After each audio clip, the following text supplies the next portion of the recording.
Soins palliatifs refusés. Coût estimé 94 000 €. Option recommandée, assistance à mourir. Noir.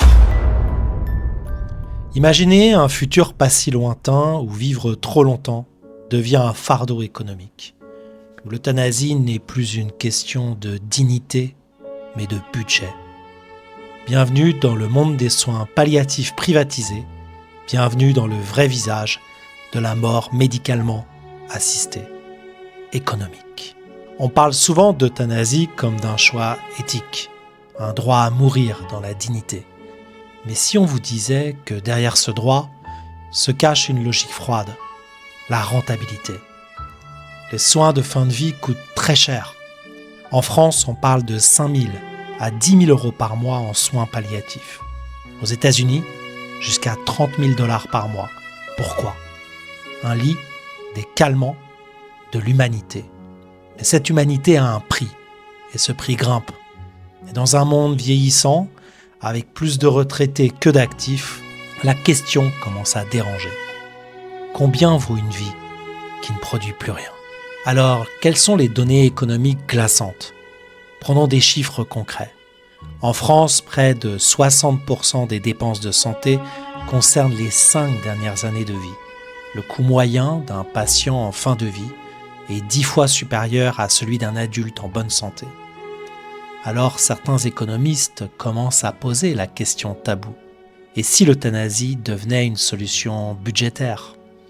Déjà aujourd'hui, certains pays commencent à légaliser l'aide à mourir. Mais discrètement, les critères glissent. De souffrance insupportable à fatigue de vivre, de phase terminale à maladie chronique. Alors, y a-t-il une justice à deux vitesses ? Ce glissement n'est pas neutre, il est économique. Les riches, ils auront toujours accès aux cliniques privées, aux soins à domicile, aux cocktails de morphine à 500 € par jour. Ils pourront mourir, entourés, en musique, avec un dernier verre de champagne. Les pauvres, on leur dira qu'il faut libérer les lits. On leur proposera l'option digne et rapide, un dernier rendez-vous, remboursé par la Sécu. La mort devient une prestation publique, mais le confort de mourir devient un luxe privé.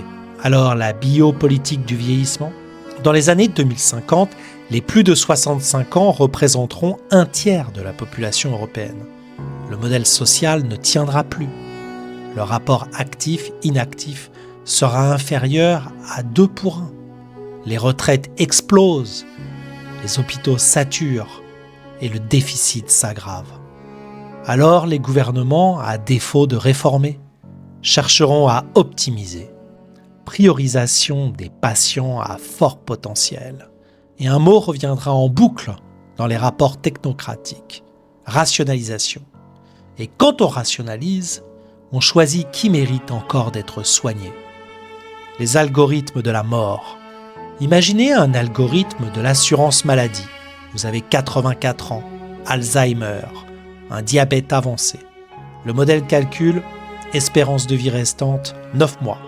Coût total estimé 82 000 €. Taux de qualité de vie 11%. Puis il recommande une option B, plus courte, moins coûteuse, mais surtout plus rentable pour le système. Et ce n'est pas de la science-fiction. Des modèles comme cela sont déjà testés au Canada et aux Pays-Bas. Alors on va prendre l'exemple du cas canadien, quand l'horreur devient réalité. Depuis la légalisation de l'aide médicale à mourir, AMM, le Canada a vu un bond spectaculaire des cas. 13 000 en 2023 contre moins de 3 000 en 2017. Mais certains cas choquent. Des personnes handicapées, sans accès à des soins adaptés, se tournent vers l'euthanasie faute de moyens. Pas par choix, par abandon. La misère déguisée en liberté. Une femme de 45 ans, atteinte de douleurs chroniques, a demandé l'euthanasie car elle ne trouvait pas de logement adapté. Une autre, faute de soins dentaires, envisage la mort assistée. Et l'État rembourse ces morts, moins cher qu'un an de soins. Finalement, il s'agit de la dignité à prix cassé. Une nouvelle ligne budgétaire, une mort subventionnée. Dans les années à venir, certains pays pourraient budgéter la mort comme une option sociale. Mort volontaire, 4 000 euros. Soins palliatifs, 60 000 euros. Maison de retraite médicalisée, 120 000 euros. Faites les calculs. Pour les assureurs, les hôpitaux et même les États, la balance est vite vue. Et certains lobbyistes pourraient même s'engager sur un terrain glissant. Nous ne forçons personne, nous offrons une option moderne et digne. S'agit-il d'une dystopie à notre porte ?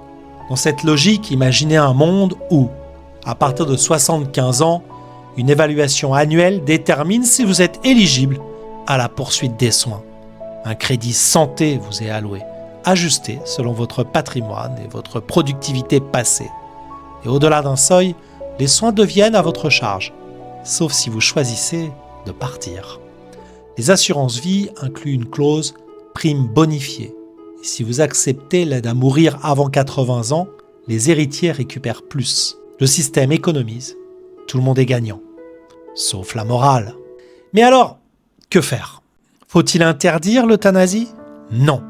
Ce n'est pas le sujet ici. Le problème, ce n'est pas le droit à mourir, c'est l'économie de la mort. Quand une société n'investit plus dans les soins palliatifs, dans l'accompagnement, dans l'humanité, elle ne choisit plus, elle oriente. Et ce glissement est invisible, progressif, mais irréversible.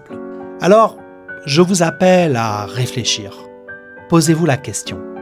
Et si un jour, vos parents, vos proches, vous-même, deveniez non rentables, aimeriez-vous qu'un logiciel vous propose la mort plutôt qu'un soin ?